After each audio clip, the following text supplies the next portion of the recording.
예. 자, 우리가 기독교의 역사를 보게 되면은 딱 두 가지 돼 있습니다. 하나는 말씀과 찬양. 그 말씀과 찬양에 어우러져서 저 말씀과 찬양의 저 수레바퀴로 비유했을 때에 저것이 아주 잘 굴러갔을 때가 언제냐면 구약시대 때예요. 구약시대 때는 그 찬양과 말씀이 너무나도 잘 어우러졌기 때문에 하나님의 축복이 임재하는 그러한 역사들이 많이 일어났다고 하는 사실입니다.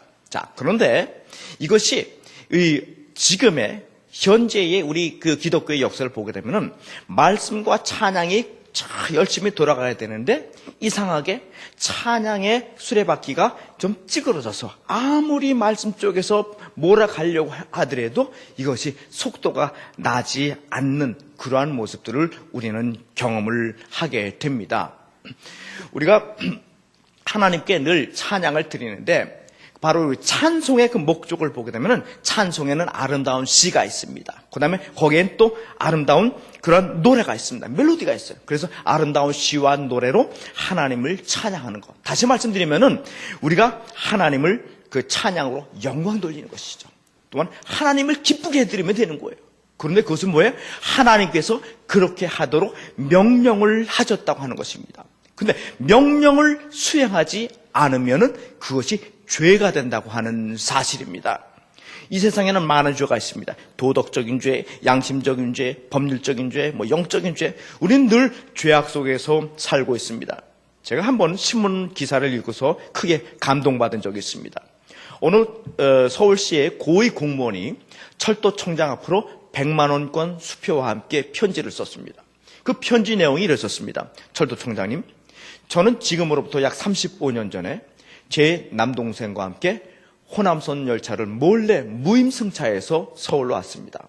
그래서 갖은 고학 끝에 이제 대학도 졸업하고 그 다음에 공무원이 돼서 가정을 꾸리고 지금에 와 보니까 그때의 무임승차했던 것이 왜 이렇게 마음에 걸리는지요. 그래서 속죄하는 마음으로 100만 원을 보냅니다. 요긴하게 사용하시기 바랍니다. 그 당시에 그런 거 안 해본 분이 어떻겠습니까? 그런데 양심적인 죄가 있어서 그렇게 표현을 했다고 하는 얘기죠. 한마디로 하나님께서 너 이거 하라 하는데 그것을 하지 않으면 죄가 되는 것이고 너 이거 하지 말아라 하는데 그것을 하게 되면 죄가 된다고 하는 사실입니다. 자, 지금 저 사진 하나 볼 수가 있습니다. 참 끔찍한 일입니다만은 저기 보면 말세가 오고 있는가. 저 미국인 그 목사님입니다. 근데 목사님 부부 목사님이에요. 동성연애를 하는 부부 목사님이 부흥 집회를 하러 다니십니다. 지금 이것이 미국의 현실인 것을 보게 됩니다. 자, 그리고 또 보게 되면은 어마어마한 파이프 오르간이 있습니다. 그 앞에 합창단입니다. 합창단원이 거의 한 200명 정도 됩니다. 저 파이프가 어디냐면 저희가 몰몬 교회입니다. 유타주에 있는 몰몬 교회. 세계 최대의 파이프 오르간이 있는데 여기서 나오는 그러한 음반들이 많습니다. 그런데 한국의 유명한 합창단들이 저곳에 가서 사진을 찍고 연주를 하고 옵니다. 크리스찬들이. 몰몬 교회 가서. 자, 이러한 모습들을 보면서 하나님의 사인과 인간의 사인이 맞아 떨어지지 않는다면 그것은 바로 죄가 된다고 하는 그런 것입니다. 그와 더불어서 여러분 많이 가보셨을 겁니다. LA 가면은 수정교회라고 있습니다. 수정교회. 관광객들이 많이 가고 아름다운 찬양 예배가 많이 드려지고 있는 저 아름다운 교회. 그런데 저 교회가 이제 경제적인 위기에 빠져서 부도가 나서 이제 교회가 경매에 다른 데로 넘어갈 지경에 있기도 하고 이러한 것이 우리 현재 기독교의 모습이라고 볼 수가 있습니다. 여기 보게 되면은 우리가 교회가 성장할 수 있는 여러 가지 비결이 있습니다. 거기는 목사님의 말씀, 그 다음에 성도님들의 기도, 그 다음에 구역 관리, 그 다음에 또 예물 드리는 거, 그거와 더불어서 찬양이 어떻게 드려지느냐에 따라서 교회가 성장하게 되어 있습니다. 자, 그러면은 이제 오늘 오후에는 후반부에는 우리 찬양대원들과 함께 제가 말씀을 나눌 것이고요. 이제 온 성도님들과 함께 이 세상에는 많은 예배를 드리고 많은 찬양을 합니다만은 우리 성도님들이 하나님께서 원하시는 그러한 바람직스러운 모습의 성도님들이 되셔야 되는데 또 일부는 그렇지 않고 바람직스럽지 못한 성도들도 계시다고 하는 얘기입니다. 그래서 이것을 좀 짚어 넘어가면서 하나님은 어떤 것을 기뻐하시는가 하는 것을 잠깐 좀 살펴볼까 합니다. 첫째, 바람직스럽지 못한 우리 성도님들의 그 모습을 보게 되면은 첫 번째로 예배 시간에 집중을 하지 않는 성도들이 있습니다. 예배 시간에 집중하지 않는. 예배 시간에 목사님께서 말씀을 선포하실 때 그때부터 이상하게 생전 보지도 않는 성경책 뒤적뒤적거리다든지, 젊은 친구들은 주보 오타난거 찾아서 동그라미 친다든지, 우리 찬양대석에서는, 여러분 찬양대석에서 제일 시끄러운 소리가 뭔지 아십니까? 눈동자 돌아가는 소리입니다. 목사님 말씀에 집중하지 않고서 여기저기 눈을 돌릴 때 앞에 계신 성도님들은 거기에 따라서 혼동이 돼서 말씀을 놓치게 되어 있습니다. 요즘은 또 이렇게 스크린으로 모든 찬양곡들이 다 보여지기 때문에 성경 찬송도 안 가지고 오셔서 예배드리는 분들이 많아졌습니다. 특히 젊은이들. 자, 이러한 현상들, 이것은 하나님이 보시기에 바람직스럽지 못한 모습이다 하는 것입니다. 자, 두 번째로, 여러분, 저는 어느 곳에 가든지 꼭 말씀드립니다만, 혹시도 모르겠습니다. 지금 이 순간에도 예배드리는 이 순간에 여러분들 가지고 계신 휴대폰에서 전화벨이 울린다고 한다면 그때 예배가 어떻게 되겠습니까? 예배가 다 틀어지게 되는 그런 사건이 벌어집니다. 제가 얼마 전에 지방에서 헌신 예배를 인도했을 때입니다. 한창 제가 말씀을 전하면서 저의 간증을 이야기하면서 막 성도들이 막 눈물도 흘리고 막 그러는 찰나에 어떤 30대 후반부의 어떤 젊은 분이, 남자분이 휴대폰에서 벨이 울리기 시작했습니다. 그런데 요즘은 벨 소리가 아주 다양하지 않습니까? 근데 그 젊은 분은 벨 소리가 아주 정말 특이했습니다. 쿵짝쿵짝 쿵짝쿵짝 막 이러더니 아버지 용돈 좀 올려주세요, 이런 벨 소리였어요.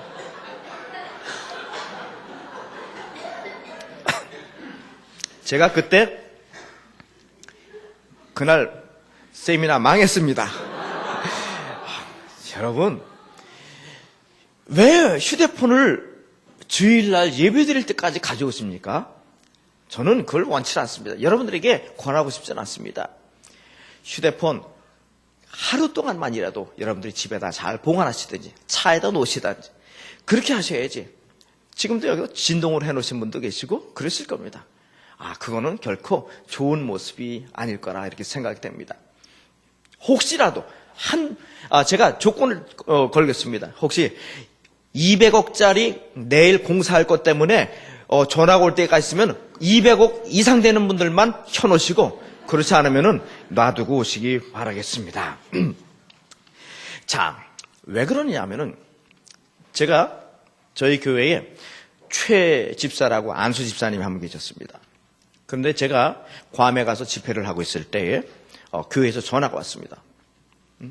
주의자님, 큰일 났습니다. 그래서 왜 그러냐 그랬더니 우리 성가대 이 안수 집사님이 자살해 죽었습니다. 그러는 거예요. 깜짝 놀랐죠. 그래가지고 일정을 축소하고서 다시 왔습니다. 와서 보니까 이 최 집사님이 집에서 목을 매서 자살을 했는데 유치원 다니는 꼬마 아이가 그거를 직접 봤어요. 그러니까 그 아이가 얼마나 정신적인 충격을 받았겠습니까? 저는 그 모습을 보면서 많은 생각을 했습니다. 그리고 떠오르는 것이 있었습니다. 항상 예배 시간에 그 친구가 그 수원에서 자동차 중고 매매업을 했었습니다. 그런데 예배 시간에 전화가 벨이 울렸어요. 저는 항상 그 베이스 파트 옆에 앉았었는데, 그러면은 실수로 휴대폰이 켜져 있으면 얼른 빨리 전원을 끄든지 해야 되는데, 거기서 목사님 말씀 전하는데 앉아서 받더라고요. 숨어서. 그런데 자동차 거래를 하고 있어요. 이거 850만 원을 깎아서 이거 거래를 한 3분 정도 하더라고요. 저러면 안 되는데, 저러면 안 되는데. 하나님께서 그거 놔두시겠습니까? 개업한 지 6개월도 안 돼서 그 자동차 매매상 문을 닫았습니다. 그리고서 택시 운전을 하면서 했는데 얼마나 마음이 힘들었겠습니까? 대학까지 나온 친구가. 그러면서 막 우울증에 겹쳐서 그러다가 결국은 그렇게 갔어요. 저는 그때 생각나는 것이 저 친구가, 저 취집사가 그때 하나님 말씀에 집중하고 그 말씀을 들었더라면 이런 일은 없었을 텐데 하는 그러한 생각을 했습니다. 여러분, 아무것도 아닌 것 같지만 순간에 그 잘못된 판단으로 인해서 우리의 인생이 바뀐다고 하는 사실을 볼 때에 예배에 집중하시는 우리 성도님들 되시길 바라겠습니다. 또 세 번째로 중요한 것은 우리 강서교회는 그런 일이 없을 거라고 생각됩니다. 그런데 이 옆에 교회나 다른 데 가면은 주일날 예배 시간에 목사님께서 말씀 전하는 그 시간만 되면은 껌뻑껌뻑 조는 그러한 성도들이 있어요. 여러분, 왜 졸아요? 왜 졸아요? 저도요, 대학에서 강의할 때, 제가 강의하면서 뭐 합창주의법 뭐 이런 걸 할 때는 제가 막 에너지가 넘치기 때문에 조는 학생들이 없어요. 그런데 제가 그 찬송가학 뭐 이런 걸 또 가르치거든요. 그러면 저도 모르는 걸 배워서 가르치려니까 얼마나 힘들어요. 그것도 오후 2시, 지금 이 시간쯤이에요. 점심 식사하고 나서. 그래가지고 막 칠판에다 적고서 딱 보게 되면은 조는 학생들이 있어요. 그러면은요, 속에서 막 중국 노래가 나오려고 그래요. 중국 노래 뭔지 아세요? 예라이샹 예라이샹 하는 게 있어요. 그런 노래가 있습니다.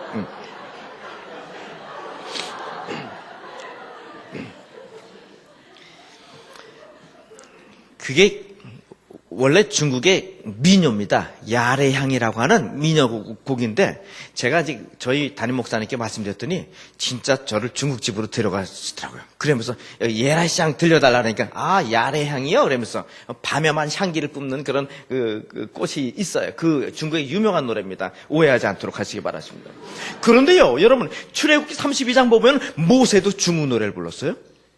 신의 산에 하나님만으로 탁 올라갔는데 이 백성들이 아무리 기다려도 이 지도자인 모세가 안 오는 거야. 그러니까 이들이 딴짓을 하고 있었단 말이에요. 여호수아하고 같이 쭉 내려오는데 그러는 거죠. 여호수아가, 모세요, 저 밑에서 무슨 싸우는 소리가 들립니다. 그러니까 모세가 잘 됐더니 저거는 승종가 소리도 아니고 패에서 울부짖는 패종가 소리도 아니고 저건 분명히 노래소리로구나 하면서 가서 딱 보니까는 백성들이 금송아지를 만들어 놓고 우상을 숭배하고 있어요. 그때 어떻게 모세가 대노하여 하나님으로부터 받은 그 글씨가 써져 있는 그 돌판을 그냥 산 아래 내 동댕이 칩니다. 그때 뭐라고 해요? 중국 노래 부르면서 던졌겠죠? 그리고 나서 어떻게 되면 3천여 명이 죽어나가지 않습니까? 그것뿐만 아니에요. 여러분, 사무엘하 6장에도 보게 되면은 바로 다윗도 마찬가지예요. 다윗도 다윗 성을 만들어 놓고서 법궤를 옮깁니다.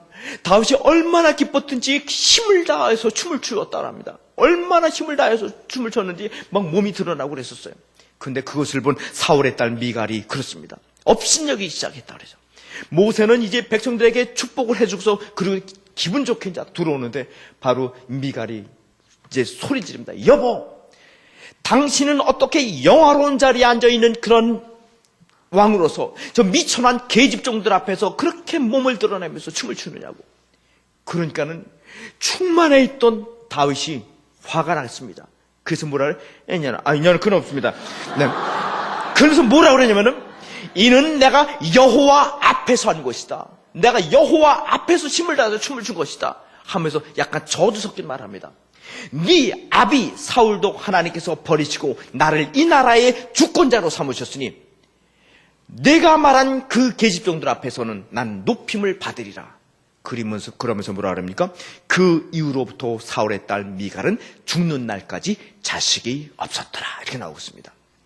무슨 얘기냐면은 우리 여기 성가대에 뭐 샬롬 성가대, 시온 성가대 있습니다. 여기서 주는 의미가 있어요. 어떤 때는 시온 성가대가 샬롬 성가대 거 찬양을 오늘 찬양 들어보니까 오늘은 좀 음정이 좀 플랫되고 좀 그래. 우리가 오늘 더 잘했어. 아니 반대로 샬롬 성가대가 오늘은 시온 성가대보다 우리가 더 잘했어. 이렇게 보시지 말라는 얘기죠. 하나님이 보시기에는 미갈의 입장에서는 분명히 그렇죠.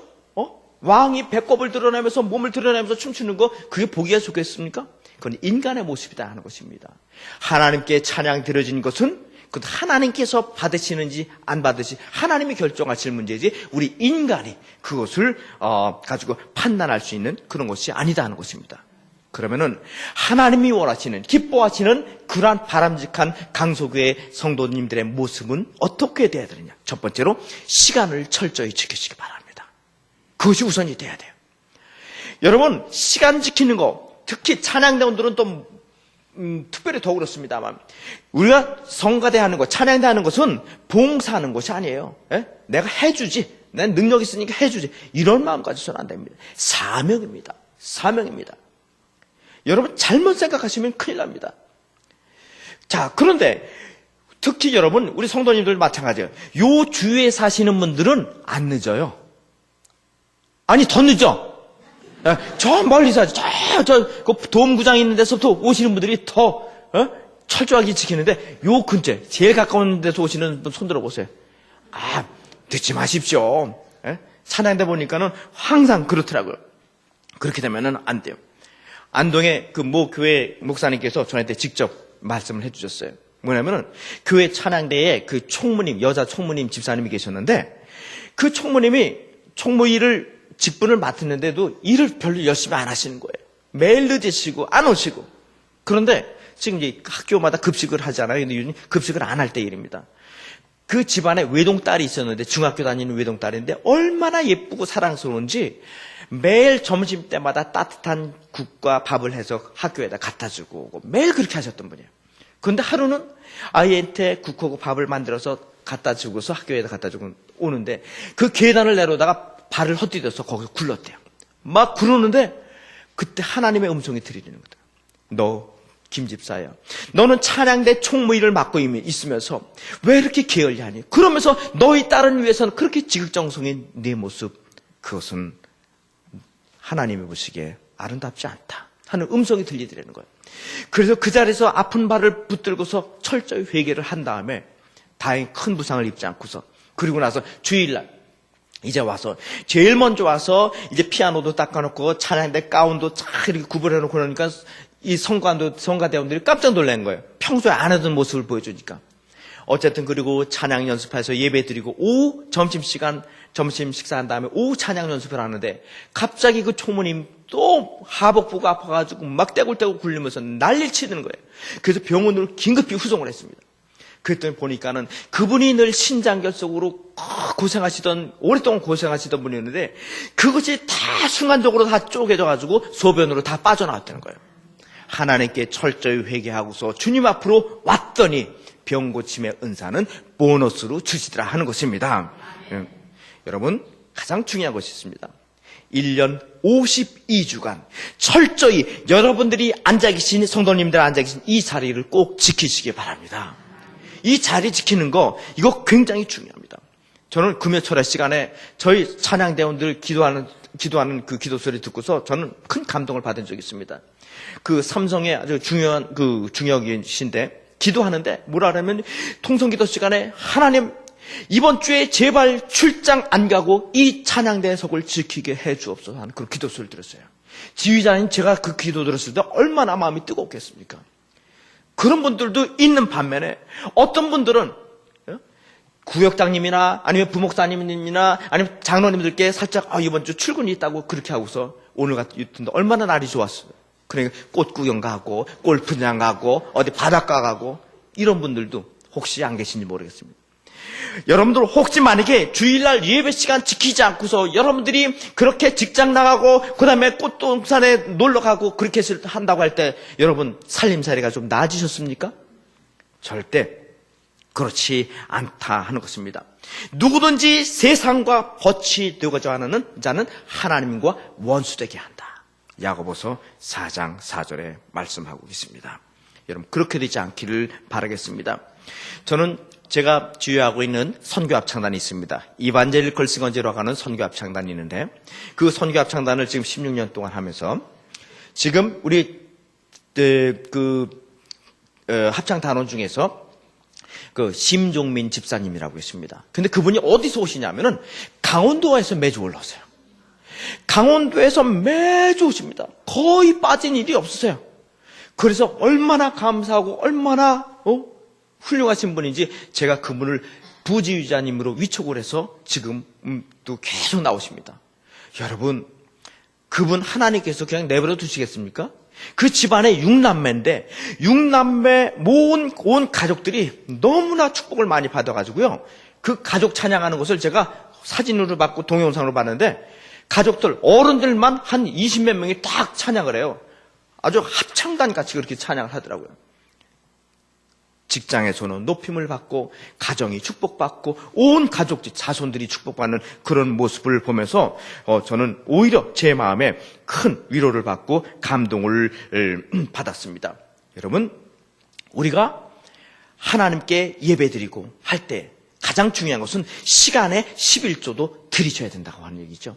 여러분들이 드리는 주일 예배, 낮 예배, 오후 예배, 수요 예배, 금요 철야 예배 이런 것들은 다 하나님의 시간입니다. 하나님의 시간을 이것을 자꾸 훼손하지 않도록 하시기 바랍니다. 우리가 11조 드릴 때 모든 쓰던 것을 다 쓰고 나머지를 드리는 것이 아니라 쓰기 전에 하나님 감사합니다. 하나님 것 먼저 드리지 않습니까?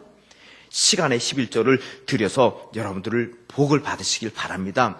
저는 우리 찬양대원들 중에서 항상 첫 주서부터 마지막 송구영신 예배까지 한 번도 빠지지 않은 분, 찬양 연습까지 포함해서 빠지지 않은 분들한테는 그동안 20년 동안 항상 금반지 5돈씩을 해드렸습니다.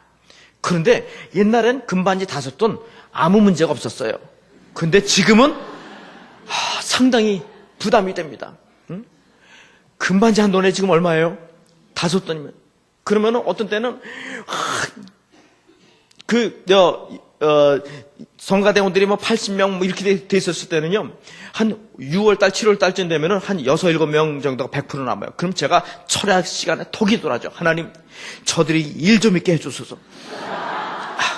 그럼 왜 그러냐면, 사실 그렇게 기도는 안 했습니다만, 사실 저는 굉장히 집안이 어렵기 때문에 그걸 해드릴 수 있는 상황이 아니에요. 요즘도 제가 기침을 좀 굉장히 많이 하고 있습니다만은, 무를 사서 그 깍두기 같은 거 아니면 묵국에다 딱 먹으면 좀 기침이 좀 날 것 같은데 그렇게 할 여력도 없어요. 그래서 오늘 인삼 잘라서 버무려서 먹고 왔습니다만은 자 그런데 매주 송구영신 예배 때 꼭 한 분씩만 받으시더라고요. 근데 받으시는 분이 엘터파트의 최정순 집사님이라고 하는 분이 받으시는데 그분은 저한테 금반지, 금목걸이 그다음에 이런 거 해가지고 이러고 다녀. 고개가 숙여졌어요. 저는 그분에게 금반지를 해드리고 그다음 금목걸이를 해드렸지만은 그 가정의 축복은 이루 말할 수 없었다 하는 것을 저는 체험적으로 느낍니다. 근데 올해는 제가 노트북 컴퓨터를 걸었습니다. 노트북 컴퓨터. 근데 지금 한 3분 정도가 아직까지 빠지지 않고 나오는데 일 좀 있게 해주소서. 이런 기도는 하면 안 되겠죠. 자, 그러면은 하나님께서 기뻐하시는 그런 찬양을 하게 되면은 어떠한 일이 있느냐? 기적을 체험할 수가 있습니다. 기적 체험이라고 하는 것은요, 이건 대단합니다. 제가 존경하는 그 서울신학대학의 최운차 교수님, 지금 은퇴하셨지만 그 최운차 교수님이 계십니다. 그 최운차 교수님께서는 대학 합창단을 조직을 해서 아주 오래전부터 그래서 미국으로 연주를 자주 가시곤 했습니다. 근데 그 어려웠던 시절 미국을 다니시려니까 얼마나 힘이 들었겠어요. 한 번은 미국으로 학생들과 더불어서 공연을 가는 길에 비행기 기내에서 기내식 음식이 나오지 않습니까? 음식이 나오면은 그 좁은 통로에서 음식이 이렇게 전해지니까 시간이 꽤 걸립니다. 그런데 이 학생들이 음식을 먹지 않고서 끝까지 다 기다리고 있었습니다. 그래서 모든 음식이 다 전달된 다음에 한 사람의 그 사인에 맞춰서 이들이 식사 찬양을 했습니다. 어떤 거예요? 바로 잘하는 찬양, 여러분들 잘 아시는 날마다 우리에게 그거예요. 딱 25초짜리입니다. 그래서 은혜로우신 하나님 참 감사합니다. 그 찬양곡을 딱 불렀습니다. 그런데 마침 1등석에 있던 어떤 분이 딱 내려서 그 찬양 노래를 들었습니다. 그리고 나서 어떤 비서를 통해서 여기 담당자가 누구냐? 잠깐 좀 만나자. 그래서 최운차 교수님이 1등석으로 올라갔습니다. 그러면서 여러 가지 상황을 다 물어보고서 나는 오늘 조금 전에 당신들이 한 그 찬양곡에 너무나 큰 은혜를 받았다 하면서 주머니에서 뭘 하나 쫙 꺼내드려요. 그러면서 쓰시오. 백지수표였어요. 여기서 써야 되는데 이 최윤철 교수님이 뭐라고 써야 될지 생전 경험을 해보지 않은 거니까 그 고민하면서 정말 속에서 원하진 않았지만은 한 1,000만 원 정도, 그래 한번 써보자 해가지고 수행원 보고 1,000만 원 정도, 10,000불이죠, 쓰려고 그랬더니 1,000만 원 쓰면 되겠습니까? 그러니까 더 쓰라고 그러더래요. 그래가지고 3,000만 원을 썼다는 거예요. 그래가지고 3,000만 원을 받았다는 거 아닙니까? 그런데 그것이 벌써 10몇 년 지난 지금도 최윤철 교수님 보면은 그분은 지금도 가슴을 치면서 후회를 하고 있습니다. 그때 왜 내가 3,000만 원만 썼을까? 1억을 썼으면은 1억을 받았을 텐데. 간단한 25초의 찬양이었지만 그것이 어떠한 사람의 마음을 움직여서 3,000만 원을 받을 수 있었다고 하는 그 놀라운 것은, 이것은 대단한 일이죠. 그러니까 이러한 것들을 우리가 보면서 하나님의 그 놀라운 그런 위대하심을 우리는 깊이 생각을 해야 될 줄로 압니다. 여러분, 각자 여러분들 직분을 다 가지고 있습니다. 그 다음에 능력이 다 있습니다. 찬양을 잘하시는 분, 아니면 컴퓨터를 잘하시는 분, 아니면 미술을 잘하시는 분, 아니면은 그 아동들을 잘 가르치는 분. 여기 계신 분들, 자기가 가지고 있는 그러한 모든 특기들, 이것을 잘 하나님께 활용을 하셔서 봉사하시고 하시기 바랍니다. 그거 안 하시면 안 돼요. 왜 제가 이런 말씀을 드리냐면 예레미야 48장 10절에 그런 말씀이 있습니다. 여호와의 일을 태만히 여기는 자는 저주를 받으리라 돼 있어요. 여러분 무섭지 않습니까? 매일 여기서 담임 목사님께서 여러분 일하니까 저주를 받습니다. 그러면 아마 다 떠나실 거예요. 그런데 실질적으로 성경 말씀에 여호와의 일을 게을리하는 자는 저주를 받는다고 돼 있어요. 또 뭐라고 돼요? 그 밑에 뭐라고 되냐면은 자기 칼을 금하여 피를 흘리지 않는 자도 저주를 받을 것이다. 자기 칼이라고 하는 종류는 뭡니까? 칼은 전쟁에서 싸워서 승리하는 그런 위대한 무기입니다. 또 음식을 만들 때 쓰이는 아주 중요한 도구입니다. 그런데 이것을 전쟁터에서 사용하지 않는다면 큰일 나겠죠. 하나님께서는 여러분들에게 다 맡은 그런 능력과 특기와 재능을 주셨습니다.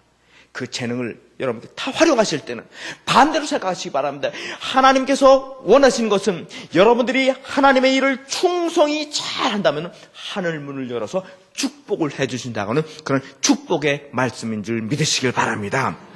그것이 중요한 거예요. 저는 찬양을 하면서 제일 두려운 말씀이 있습니다. 아모스 5장 6절에 있는 말씀입니다. 우리 찬양대원들에게 말합니다.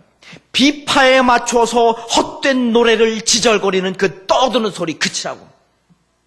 무섭지 않습니까? 여기 계신 찬양대 지휘자 선생님, 반주자 선생님, 또 우리 대원 여러분, 또 우리 예배드리는 여러분 마찬가지예요.